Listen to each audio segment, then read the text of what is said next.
లక్ష్మణ్ గారు అంటారు ప్రధానంగా సిబిఐకి అప్పగించాలి, సిబిఐకి అప్పగించకపోతే అంతర్గతంగా రాష్ట్రంలో ఈ రెండు పార్టీలు కుమ్మక్కైతే పార్లమెంట్కి ఎన్నికల వేళ ఒక డ్రామా అంటున్నారు కదా, మరి ఎందుకు సిబిఐకి అప్పగించలేకపోతున్నారు? ఇప్పుడు లక్ష్మణ్ అనేటువంటి మాటలు ఎవరన్నా సీరియస్గా పట్టించుకునే పరిస్థితి ఉందా? మా తెలంగాణ ఇన్ఛార్జ్ వ్యవహారాలు ఇన్ఛార్జ్ అయినటువంటి దీప్ దాస్ మున్షి గారి మీద కూడా మరి ఆరోపణలు చేసిండు.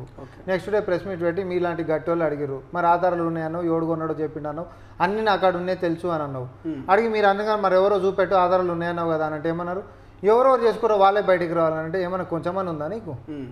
ఎవరు చేసుకురో, ఎవరు తీసుకురో, ఎవరు ఇచ్చారో వాళ్ళే బయటికి రావాలంటే ఆరోపించినావు నువ్వు, వాడు ఏం లేదని చెప్పి అందరూ అంటారు. ఎవడైనా ఆరోపించినావు నువ్వు, ఆధారాలు ఉంటే బయట పెట్టేటావు నువ్వు కదా, నీ మాటలకు శాంక్టిటీ ఏముంది? ఇప్పుడు టీవీల ముందు కూర్చొని నేను కూడా ఏది పడితే అది మాట్లాడింది అనుకో, అసలు అర్థం పర్థం లేకుండా మాట్లాడితే ఒకసారి చూస్తారు, రెండుసార్లు చూస్తారు, మూడోసారి పట్టించుకుంటారా? ఆ పట్టించుకున్న ఖాతాలో పడాల్సిన వాడే ఈ లక్ష్మణ్ అన్నట్టు ఆయన. కానీ ప్రధానంగా కేటీఆర్ అంటున్నాడు ఫోన్ ట్యాపింగ్ అనే అంశాన్ని తెర మీద తీసుకొచ్చారు కదా, ఎట్లానో 2004 నుంచి, గతంలో మా ఫోన్ కూడా ట్యాప్ అయినాయి, 2004 నుంచి ఫోన్ ట్యాపింగ్ సంబంధించినటువంటి విచారణలు చేపట్టండి అంటూ కోరుతున్నారు. నువ్వేం పొడిచినావు? నువ్వే వచ్చినావు కదా అధికారంలోకి, 2014 సంది నువ్వే ఉన్నావు కదా. నిజంగా అట్లాంటిది విచారణ ఏమైనా చేసేది ఉంటే నువ్వే ఉండే. ఈరోజు ఎట్లయితే ఎంక్వైరీ జరుగుతూ ఉందో నువ్వు ఆ రోజు చేసేది ఉండే. ఎవడొద్దంటుండే నేను? చట్టానికి వ్యతిరేకంగా, చట్టానికి లోపడకుండా ఎవరైనా అధికారిక దుర్వినియోగం చేసినా, లేకపోతే అధికారులు వ్యవహరించినా, లేకపోతే ఎవరైనా పాలకుల ఆదేశాల మీదకించి ఒకరి వ్యక్తిగతమైనటువంటి సమాచారాన్ని బయటికి బహిష్కృతం చేసేటటువంటిది ఎవరు పాల్పడ్డా అది శిక్షార్హమే, శిక్షించేటటువంటిదే. నువ్వు దాని మీద విచారణ చేసేది ఉండే. ఈరోజు అంతా అయిపోయిన తర్వాత నాది కూడా వెనకడిది చేయరి అని అంటే అదే లెక్కపత్రం ఉందా నువ్వు మాట్లాడేటటువంటి మాటలల్లా? అసలు ఈ మధ్యకాలంలో ఏమైనా సోయిని మాట్లాడుతుండా కేటీఆర్ అని చెప్పి నేను అడుగుతున్నా. ఏ అంశమన్నా తీసుకో, ఏదన్నా సోయిని మాట్లాడుతుండా? నీళ్ళకి సంబంధించినటువంటిది అట్లనే సోయి లేకుండా మాట్లాడుతుండు. మీరు ఓపెన్ చేయాల్సినటువంటిది గేట్లు, పొలిటికల్ గేట్లు కాదు, ఇరిగేషన్ గేట్లు అని. కానీ ప్రధానంగా మాజీ ముఖ్యమంత్రి కేసీఆర్ పొలం బాట అనేటువంటి ఆ యొక్క కార్యక్రమం తీసుకున్న తర్వాతనే కాంగ్రెస్ భయపడి నీళ్ళు ఇస్తున్నది, అదేదో ముందిస్తే రైతులు బాగుపడేటోళ్ళు కదా అంటున్నారు. శ్రీశైలం నేను ఒకటి చెప్తా, ఎప్పుడైనా షెడ్యూల్డ్ రిలీజ్లు ఉంటాయి, చదువుకున్న వాళ్ళకి ఎవరికైనా అర్థమైతే రైతులకు కూడా తెలుసు. దాని కింద ఆయకట్లకు నీళ్ళు వచ్చేటటువంటి వ్యవసాయం చేసేటటువంటి రైతులకు కూడా తెలుసు. షెడ్యూల్డ్ రిలీజ్లు ఉంటాయి, ఆ టైమింగ్ల ప్రకారమే వదులుతారు, అన్ని రోజుల తర్వాత అన్ని నీళ్ళు వదులుతూ ఉంటారు. ఈ షెడ్యూల్ మధ్యలో వీళ్ళు పోయి ప్రోగ్రామ్ చేసి చూసారా కేసీఆర్ వచ్చినందుకే ఇది అయింది అని చెప్పానంటే దాన్ని ఏమనాలి? ఓకే, కానీ ఒక మాట, మీరు అధికారంలోకి వచ్చారా లేదని పక్కన పెడితే ఇప్పుడు మాత్రం ప్రస్తుతం పల్లెల్లో కావచ్చు, పట్టణంలో కావచ్చు, మంచినీటి కొరత అనేది ఉన్నదని మీరు ఒప్పుకుంటారా లేదా? వాస్తవంగా నేను మంచినీటి కొరత ఉందనేటటువంటిది ఒప్పుకోము. ఎప్పుడైనా గుర్తుపెట్టుకో, నీ ఇంట్లోకి ఉండే నీళ్ళు ఉన్నాయి, నీ కుటుంబానికి మొత్తం ఇంకో 2 రోజులు నీళ్ళు రావని చెప్పేటటువంటి 2 రోజులకు సరిపడా తాగాలి అనేటటువంటిది ఉంది. కుండేటి నీళ్ళే ఉన్నాయి. నువ్వు అప్పుడు ఎవడన్నా బయటోడు వచ్చేసేసి చెట్లకి ఎందుకు కొడతలేరు అని అంటే నువ్వేమంటావు? తాగనికనే లేవంటావు. ఈ రోజు కూడా ఉంటున్నటువంటి దాంట్లో ఇన్ఫ్లోస్ ఏవైతే ఉంటాయో టీఎంసీలలో లెక్క పెడతారు. ఎస్ఆర్ఎస్పీ ఉంది. పోయినసారి టీఎంసీలకి మొన్ననే మరి ఇరిగేషన్ శాఖ మాత్రులు మాట్లాడింటారు. తర్వాత పోయినసారి ఎన్ని టీఎంసీలు ఉండే, ఈసారి కొరత ఎంత తక్కువ మనకి ఇన్ఫ్లోలు వచ్చినాయి, ఎందుకు నీళ్ళు లేవంటే ప్రాధాన్యత దేనికి ఇస్తాం చెప్పు? కుండే నీళ్ళు తాగనీకి ఇస్తాం నువ్వు చెప్పినట్టు. సో తాగునీరుకి మాత్రం ఎట్టి పరిస్థితులలో జూలై దాకా ఎట్లాంటి ఇబ్బంది లేకుండా ప్రభుత్వం ఫస్ట్ చర్యలు తీసుకోవాలని అవుతా, అది ఫస్ట్ ప్రయారిటీలో పెట్టుకుంటాం. ఓకే, తర్వాతనే దేనికైనా. ఇప్పుడు తాగేటటువంటి నీళ్ళు కేవలం మనుషులకు కాదు, క్యాటిల్ అండ్ ఇది కూడా ఉంటుంది కదా, లైవ్ స్టాక్స్ ఉంటాయి, ప్రాణాలతో ఉండేటటువంటి వాటికి ప్రాధాన్యత ఎక్కువ ఉంటుంది.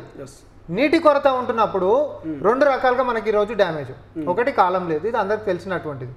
రెండోది ఈ కాలం లేనటువంటి సమయంలో ఉంటున్నటువంటి నీటిని బొట్టుని ఒడిచి పట్టుకోనికనే ప్రాజెక్టులు కడతాం ఎవరైనా, కానీ బ్రహ్మాండంగా కడుతున్నాం అని చెప్పినటువంటి BRS party KCR and co batch ఎవరైతుర్రో, నువ్వు కట్టినటువంటి ప్రాజెక్టులు ఈరోజు చుక్క నీళ్లు ఒడిచి పట్టుకుంటలేవు. ఇది నిజమా అబద్ధమా?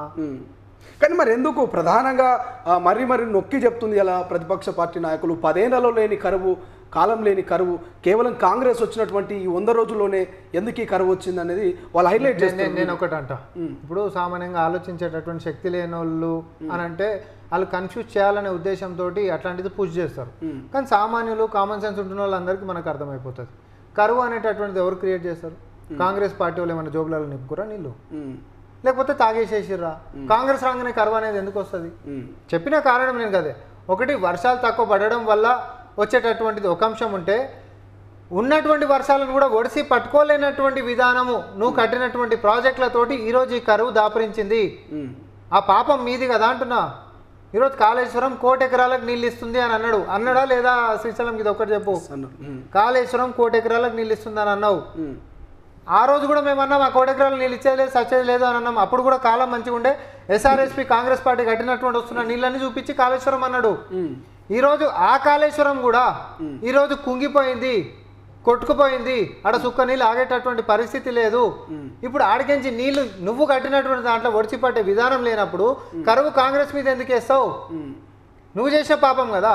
మానవ తప్పిదందేమో నీ పాపం ఉంది, ఇంకోటేమో వర్షాలు తక్కువ వచ్చుడితోటి కాలం రాలేదు. ఇది రైతులందరికీ తెలుసు. గ్రౌండ్ వాటర్ గురించి పెద్ద బూతే మాట్లాడుతాడండి ఈయన. ఇక 1 కోటి ఎకరాల గిట్ట నువ్వు నీళ్ళు ఇచ్చి గ్రౌండ్ వాటర్ ఫుల్ పెరిగిందని చెప్పి రౌండ్కి చెప్పిండా లేదా? అప్పుడు గ్రౌండ్ వాటర్ పెంచినాం, గ్రౌండ్ వాటర్ పెంచాం, మన నెల రోజులకే అయిపోతుందా? అరే ఒక్క సీజన్కి నీళ్ళు ఉండవా శ్రీశైలం? నువ్వు 1,50,000 కోట్లు పెట్టి కడితే 1,47,000 కోట్లు బిల్లులు కూడా ఇంక్లూడ్ చేసుకుంటే, మన మంత్రి గారు చెప్పారు కదా పత్రికా సమావేశంలో, 1,47,000 కోట్ల రూపాయలు పెట్టి నువ్వు కట్టినటువంటి ప్రాజెక్టు ఈరోజు సుక్క నీళ్ళు ఆపలేనటువంటిది, లేకపోతే ఒక సీజన్కి నీళ్ళు ఇవ్వలేనటువంటిది. ఎవరి పాపం ఇదంతా? ఈ క్వశ్చన్ అడగాలి కదా జనాలు. ఎవరి పాపం రా నువ్వు కట్టినటువంటి ప్రాజెక్టులు నీళ్ళు లేవని చెప్పి? చలో నేను ఛాలెంజ్ చేస్తున్నా, కేటీఆర్ని రమ్మను. వాళ్ళు గేట్లు ఓపెన్ చేస్తే నీళ్ళు వస్తాయి అని అంటున్నావు కదా, చలో నీ కాళేశ్వరమే పోదాంపా, నువ్వు కట్టింది కదే కదా.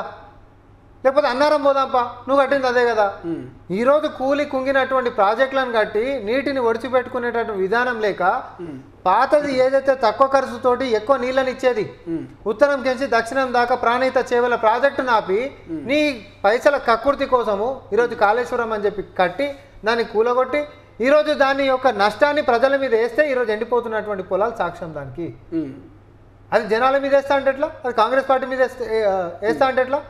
మీది గిట్ట నిజమైతే మేము డ్యామ్లలో నీళ్లు పెట్టుకొని ఇయ్యకుట్ట ఉండాలి. నిండా డ్యామ్లలో నీళ్లున్నా సీజన్కి సరిపడున్నా కూడా కాంగ్రెస్ పార్టీ ఇస్తలేదు అనుకొని మీరు మాట్లాడండి. తాగనికనే లేవు, తాగనికే ప్రాధాన్యత మనం పెట్టుకోవాల్సినటువంటి అవసరం ఉంటుంది.